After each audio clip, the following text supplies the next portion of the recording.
नमस्कार भावांनो, आपल्या सर्वांचं स्वागत आहे आजच्या मिनी व्लॉगमध्ये. सकाळ-सकाळी पोहोचलो कॉलेजला आणि कॉलेजला लेकिन ये पोहोचता-पोहोचता साला कर सरनं क्या रहा है केलं यहाँ पे? हाय. सरला हाय केलं आणि आलो आपण मस्त आपल्या कॉम्प्युटर लॅबमध्ये. लॅबमध्ये काही जास्त पोरं नव्हते. मग हळू सगळे यायला झाली सुरुवात. आणि सगळ्याच्या सिस्टम काही बंदच होत्या. मग तितक्या सरनं त्याला फीडबॅक फॉर्म भरायला. फीडबॅक फॉर्म घ्यायला सगळ्याचे फोन वर. फॉर्म वगैरे भरला आणि आलो आपण दुसऱ्या लॅबमध्ये. दुसऱ्या लॅबमध्ये जाऊन ये बसलो. क्या आपले है? आर्यन भाऊची चाळी सुरू. हे काही बंदच होत नाहीत आणि लेकिन हे आपल्या एक अमोल आणि सारंग सेकंड. चालले होते कुठं काय माहित आणि परत मधातून वापस आले. काय होतं यांच्या मनात आणि काय नाही काय माहित. आणि इकडं मग परत सर आले आणि त्यांनी घेऊ लागले सेशन.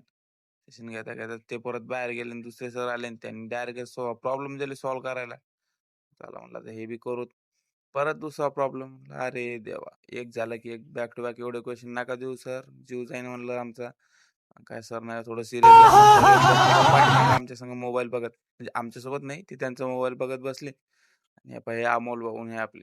काय बोलणं चालूच राहतं. सर इकडे जीव तोडून शिकवितात, पण बोलणं इज इम्पोर्टंट देन लेक्चर. जाऊ द्या आता लेक्चरचं जे होईन ते. पुन्हा तिसरा प्रॉब्लेम म्हटलं, "सर शिकू द्या जरासं पोराला. इतकं प्रेशर नका देऊ."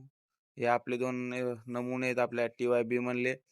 एनी टाईम पोरीच्या रोमध्ये बसलेले असतात. काय असतं काय माहीत यांना पोरीच्या रोमध्ये. यांना अशा बांगड्या वगैरे घालावून तिथंच बसून द्यावं कायम. हा व्हिडिओ बघून आता तुम्ही जर उद्यापासून पोरात बसले तर ठीक आहे. आता तितक्यात आपल्या सारंगला सरांनी का नेलतं हे पुढच्या व्लॉगमध्ये सांगूच. तोपर्यंत बाय बाय. भेटू पुढच्या व्लॉग